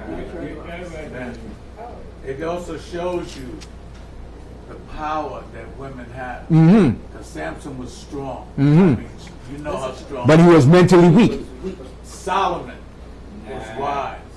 Okay, and these incidents show you the power that women do have. Right. But that's on the left-hand side. Mm-hmm. Right. And I see what they can do if it was on the right-hand side. Right. They do have that power. Right. So we're not going to diminish. Women have powerful powers too if it's used under positive. You understand? And that mesh together with the masculine power creates harmony and power. But when that feminine power goes against the masculine power, it creates a conflict and a division. And that's what this system is about. They're creating Kamala Harris to create what? A division against black men to create a feminist black agenda. You understand? And that's part of Satan's plan. He knows once the black man and black woman is separated and divided, you could conquer. That's the ultimate strategic end result of his war game against us. Remember, this is a war against the black woman and the black man. So he's using the black woman as well too. But they're not aware of what the game is being played upon them. They think it's something good that Kamala Harris is going to get into office. But no, this is a feminist agenda. And she knows it, but she's not going to tell you. This game been playing from day one. From day one. From day one. Understand? So everything that's what the Most High said, for everything that was written aforetime was written for our learning. Through patience and comfort of the scriptures, we might have hope. That's right. You understand? So Delilah played her role too, and she played it good. And Samson fell for it. Just the same way Satan played that role with Eve. You understand? Shows you everything starts with what? Words. Words. The Most High said, what was the first thing in the beginning? The Word. The Word was there in the beginning. Words are powerful. You understand? In the tongue is what? It's a power of life and death. Okay? Your words have an effect. Okay? You understand? Everything is spiritual. Yahweh Shai said, the words that I speak unto you are life. They are spirits. Alright? So Delilah did the same thing to Samson. And Satan did the same thing to Eve in the garden. He played on her emotions. Okay? So continue, go back to Genesis. Verse 6. It said, out of Genesis chapter 3, verse 6, and when the woman saw that the tree was good for food, that it was pleasant to the eyes, and a tree to be desired to make one wise, she took of the fruit thereof, and did eat, and gave also unto her husband with her. And she gave it to her husband, and she came with the same wrap too. Look what I got here. So Adam like, hey, where you get it from? What's going on here? So she had to come back with her smooth wrap now. And tell him, well, look, there's nothing wrong with it. Just try it. It'll be beneficial for us. All right? Go ahead. And he did eat, and the eyes of them both were open. And their eyes became open to their surroundings of the evil. Okay? Go ahead. And they knew that they were naked. Now, when they said they knew that they were naked, they wasn't naked physically. They knew they became exposed to their surroundings of evil. So they became naked. That naked means you were undressed from the righteous way of the Most High. And you became fully embraced with evil. So that made them naked. The covering that the Most High had for them, his spiritual covering, was taken away. So they were exposed now. You understand? Well, just like when you get caught, let's say your mom made some cookies, right? And she put them in a jar and said, boy, don't you dare touch those cookies until I get back. And you wait till your mom going to bed to sleep, and here you go, climbing and going and putting your hand in the cookie jar. Then your mom said, boy! Then you look around with a cookie in the mouth chewing. You're exposed, right? So now you're naked because your mommy told you not to touch your cookies. So you can't say you didn't do it because she caught you with the cookies in your mouth. Eating the cookies. So you're exposed now. You've been naked. You understand? That's the same with Adam and Eve. They were exposed. The whole surrounding have been exposed. The Most High covering has been taken off from them. Now they have been exposed to the negative and the evil. So they became naked to their surroundings. They weren't physical naked walking around, Adam walking around swinging, and Eve just walked. No. They wasn't doing that. The Most High is too civilized to have people walking around butt naked in the garden. Come on. The Most High is on a higher level, man. Even when we came out of Egypt, we had clothes and stuff. The Most High made clothes and said what to wear, what not to wear. Come on. You see, but this is the thing that we've been taught from false Christianity. All right? Go ahead. And they sewed fig leaves together and made themselves aprons. So they try to cover up their sin by trying to blend it in amongst the other people. The covering of the fig leaves is the cover. Those are parables, dark sayings. They try to cover up their sin. Okay, go ahead. And they heard a voice of the Lord Yahweh, Most High Power, walking in the garden in the cool of the day. And Adam and his wife hid themselves. Now, you can't hide from the Most High by saying how they became carnal. That spiritual blessings and insight was taken away from them. Now they became on that level of carnal. They spiritually died. You gonna hide from you can't hide from the Most High. Just like a lot of people think they can hide from the Most High, right? When you do something, you look back. Nobody ain't watching, right? But you're not looking up, right? You're only looking back, but you're not looking up. You should look up. Who's watching, right? The angels. The angels keeping record of that too. Don't mind who's watching there behind. Watch if the angels keeping record of a note of that, what you're doing. That's what people don't realize. The Most High said the angels keep a record of everything that we do.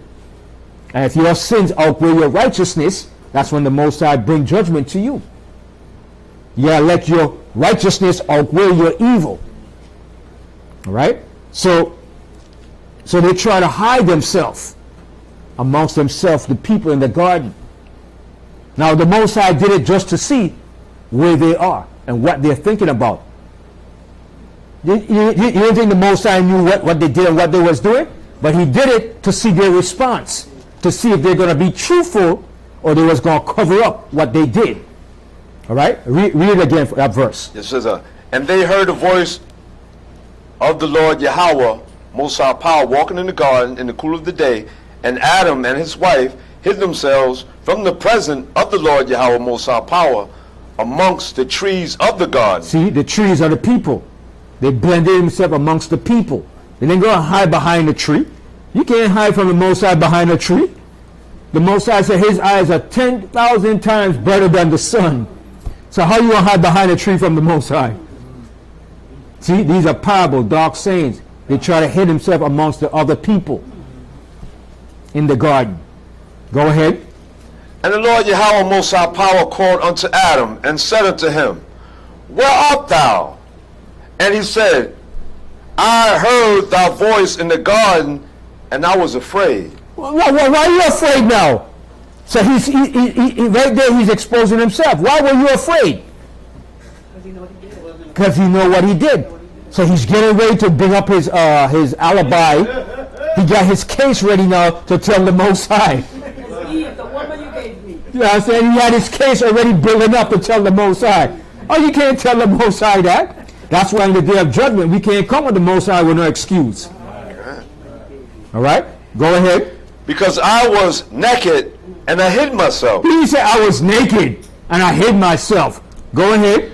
And he said, Who told thee that thou was naked? So the Most High is going back to, the Most High is going along with his game now to see. The Most High said, Who told you you were naked? Who told you you were naked? All right? Go ahead. Hast thou eaten of the tree whereof I commanded thee that thou shouldest not eat? And the man said, The woman whom you gavest to be. He's passing the buck already. He ain't taking the responsibility. He's passing the buck already. Right away, he's passing the buck. You understand? He should have said, listen, I screwed up. I did something I was supposed to do. I ate of the tree. Right away, he said, no, the woman. Passing the buck already, man. He said, look, the woman you gave me. The woman you gave me. I said, he passing the buck already, man. Ready to put her under the bus. Yeah. Yep. I'm Yeah. going to say something I tell you. Remember now, way before the woman was created, he gave Adam instructions. That's what I want to say. All right. So, yeah. So Adam came back with his rap. He had his alibi ready to give to the Most High, man. Oh, that's crazy. That's human nature, man. Human nature, boy. All right. Read that verse again. Yeah, well, from top says, and the man said, the woman who thou gavest to be with me, she gave me of the tree, and I did eat. Mm-hmm. And the Lord Yahweh Most High Power said unto the woman, what is this that thou hast done? And the woman said, the serpent beguiled me, and I did eat. He said the serpent tricked her. All right. Okay. But in this process here, Satan made a pact agreement with Eve. Okay. And it wasn't going to be fulfilled in her lifetime, but it was going to be fulfilled in the future. All right. It was going to be fulfilled in the future. And he made a promise to her that you will be God's eventually. You're going to have power. Okay? And I want to show you that. I want to show you that too. I'm going to close out because I'll make this a part 2 most willing. All right? I want to show you. And go to Zechariah, the 5th chapter. Now I'm going to close out here. Zechariah, the 5th chapter. I want to show you something here. Because he made a pact agreement with her that was supposed to be fulfilled in the latter years of time. It wasn't going to be fulfilled in the time that she was living. It had to be fulfilled in a certain kingdom and a certain period and a certain time frame. All right? Zechariah, the 5th chapter.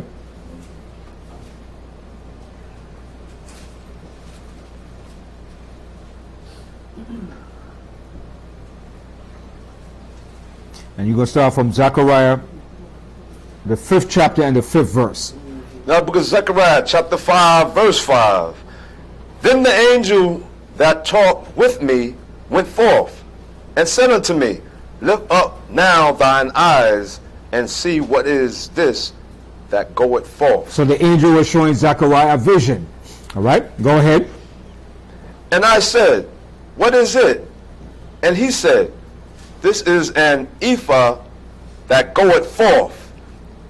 He said, moreover, this is their resemblance through all the earth. See, right? And through all the earth. This ephah is a resemblance that's going to go through all the earth. Now hold that and go to Jeremiah. Jeremiah 31. In the book of Jeremiah, chapter 31 and verse. I'm going to tell you right now. And read the 20th verse. Now listen good to this now. I don't want us to take offense to this, but this is something that's occurring and that's happening in our lifetime. This has been happening for the last, I'll say, less than 100 years. I said within the last 60 years. All right, Jeremiah 31, 22. In the book of Jeremiah, chapter 31, verse 22. How long wilt thou go about, O thou backsliding daughter? Speaking about the children of the daughters of Israel. All right, go ahead. For the Lord Yahweh hath created a new thing in the earth. See, for the Most High Yahweh hath created a new thing in the earth. Go ahead. A woman shall compass a man. And what does that mean when it says a woman shall compass a man? What does the word compass mean? To go above you, to bypass him. To bypass him. To be above him. Or to be above. Is that not happening in the area that we're living in? You go back 100 years, that was never so. In no society. But it's happening more prevalent now. So the agenda that they're trying to promote and push is that feminist agenda. Okay? So read that verse again. How long wilt thou go about, O thou backsliding daughter? For the Lord Yahweh hath created a new thing. See, the Most High have created a new thing. This is a new thing. All right? Go ahead. A woman shall compass a man. See, a woman shall compass a man. That's prophecies. That's happening. Satan knows that too. So he uses that for certain individuals that has the power to bring about those things. And this is really why he's using Kamala Harris. Okay, now go back to Zechariah. I'm going to show you the fulfillment of that in Zechariah. All right, let's continue. Read the book of Zechariah, chapter 5, verse 7. And behold, there was lifted up a talent of lead. A certain amount of lead, a certain weight. All right, go ahead. And this is a woman. And this is a woman. He's giving the example of a woman. All right, go ahead. That sitteth in the midst of the, that sitteth in the midst of the ephah. That sitteth in the midst of the ephah. All right. Now, why did he use a woman? Because he's showing you something that was going to be played out in the future. All right, go ahead. And he said, this is wickedness. And he cast it into the midst of the ephah, and he cast the weight of the lead upon the mouth thereof. Then lifted I up my eyes and looked, and behold, there came out 2 women, and the wind was in their wings, for they had wings like the wings of a stork. And wings represents what? What does wings represent and something? Flying and what else? That's man. Exaltation. Yeah, exalting. Yeah, Exaltation.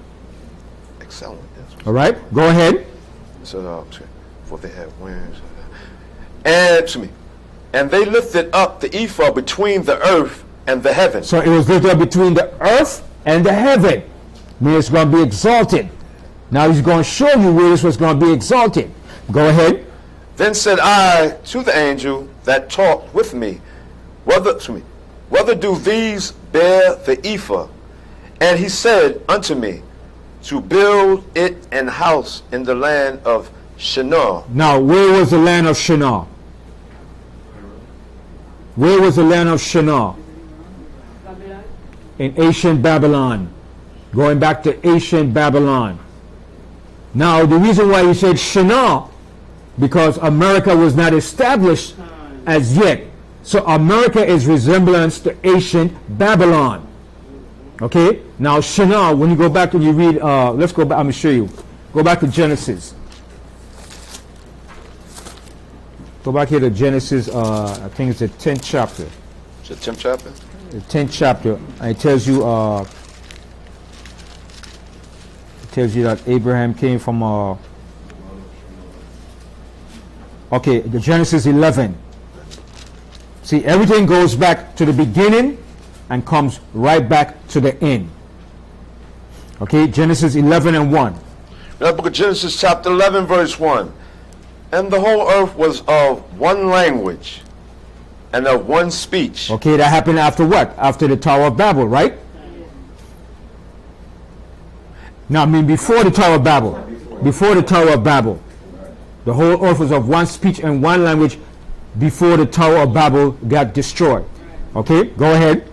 And it came to pass as they journeyed from the east, that they found a plain in the land of Shinar.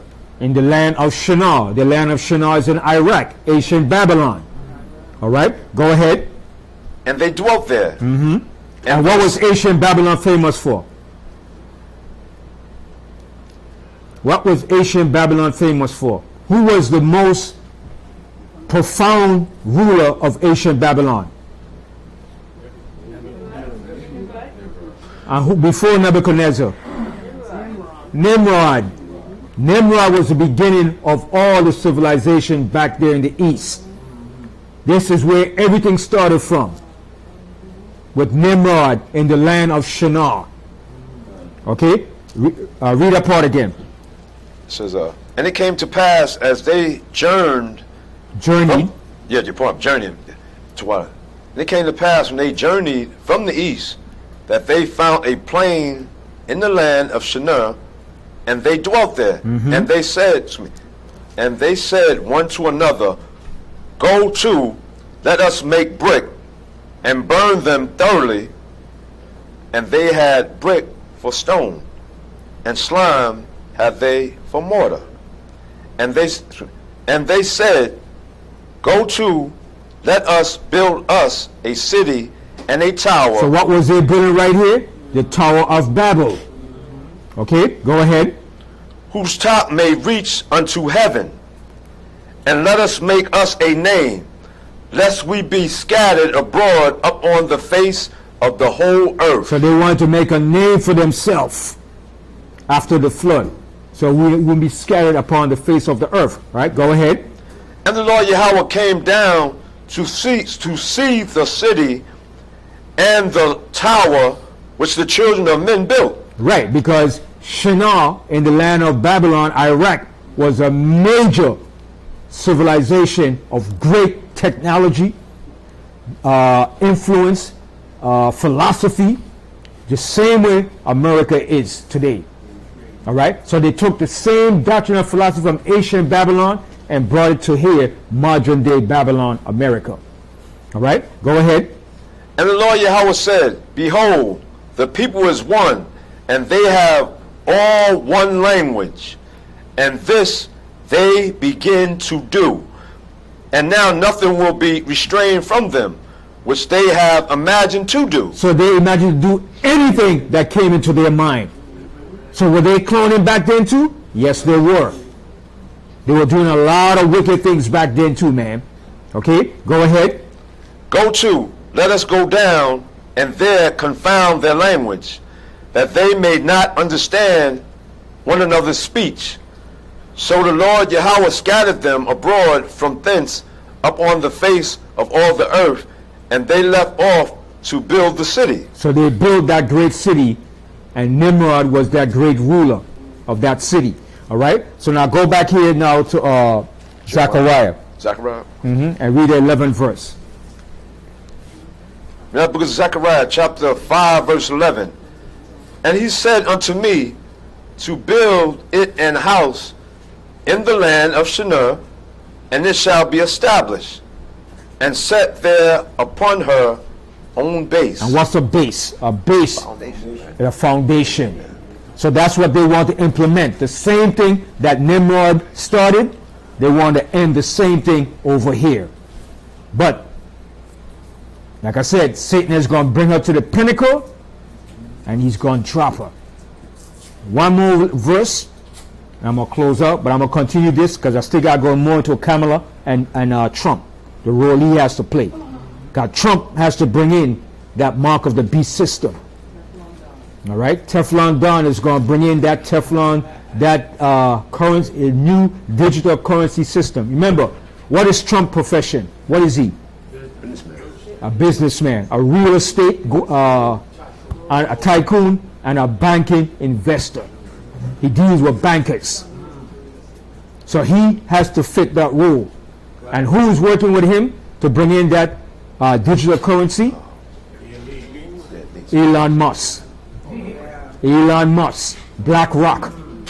You remember, Elon Musk, all of them supporting and pushing Bitcoin to become that new digital currency. All right? Kamala Harris doesn't have that in her agenda. Okay? So, go to Isaiah. I want to show you something here in Isaiah. Because, like I said, Satan is going to take them to the pinnacle, but he's going to drop her, man. He's going to use her.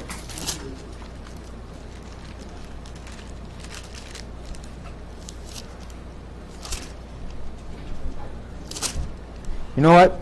I'll leave that for next week. I'm going to end the class here. I'll leave it for next week because it's after 2 now. But most are willing. I'll continue this with Kamala Harris and Teflon Don. Now,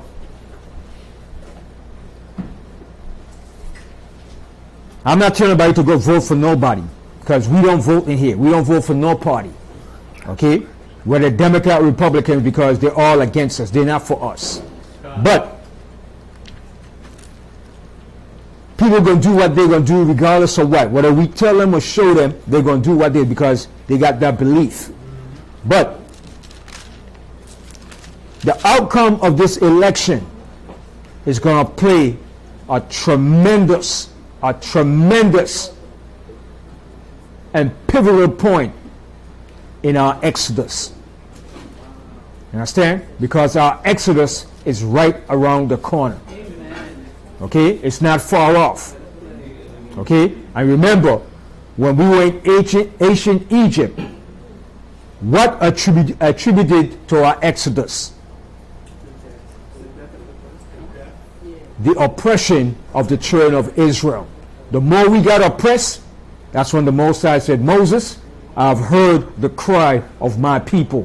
Go down and tell Pharaoh. All right? So when the oppression gets real heavy and tight, because Jacob's trouble is coming. Okay? We haven't seen Jacob's trouble yet. All right? So brace ourselves and hold ourselves firm to the Most High for what's coming. I'll say shalom, and I'll end the class right here. I'll continue next week, Most High willing.